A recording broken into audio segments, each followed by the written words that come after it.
As he says, he was a little worried. I had to kind of convince him, but not to convince him that it would be an interesting movie, but to convince him that he's the right one to do the role. I was quite frightened of it at the beginning because I couldn't really tell if it would work as a movie. I liked reading it, but it's so wordy, and it's like 90% of it's in a limousine.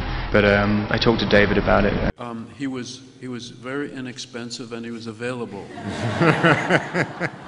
And that's always important in a low-budget movie, you know. And also, I heard that he would obey orders from the director, so this is also good. I talked to David about it, and also I looked him up on Rotten Tomatoes, the website, and he had a kind of 98% average or something. And I said, it's kind of unlikely he's going to make a bad movie. See, he looked up Rotten Tomatoes, and I looked up interviews he had been doing, and it gives you a feeling for what what he is as a person, or how he handles himself. Does he have a sense of humor?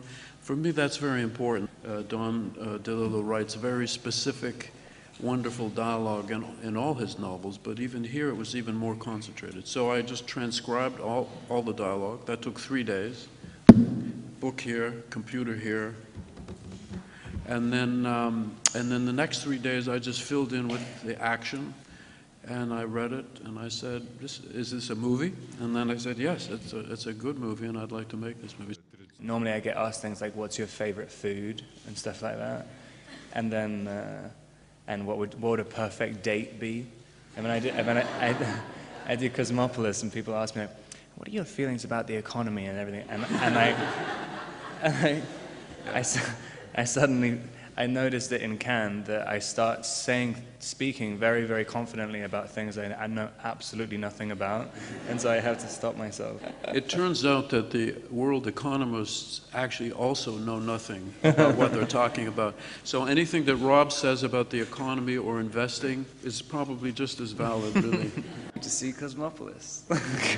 Yes. See? I knew he had the most ridiculous answer. Yes, because it might be only playing in one cinema on the west end of 47th Street. I was incredibly, it seemed like one of those scripts you occasionally come across which never get made. And the fact that it was being made was even more surprising to me. Yeah, the first time getting into the limousine was probably the most scared I've been since I started acting.